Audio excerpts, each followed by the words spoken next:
ஒரு அழகான கிராமத்தில் ரவி என்ற மரவேலை செய்பவன் இருந்தான்.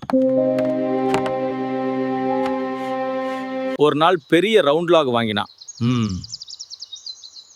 ஆனா அளவு எடுப்பது தெரியாம குழம்பினான். அப்போ அனுபவமுள்ள முருகன் அங்கே வந்தார்.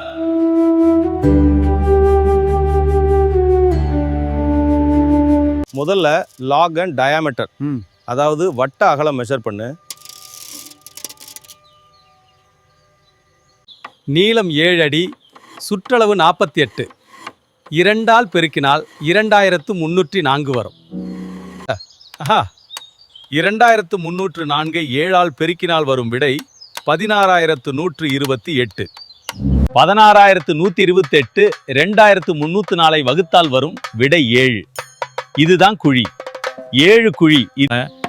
சில நிமிடங்களில் சரியான அளவு கிடைத்தது. அளவு சரியென்றால்தான் லாபம் சரி.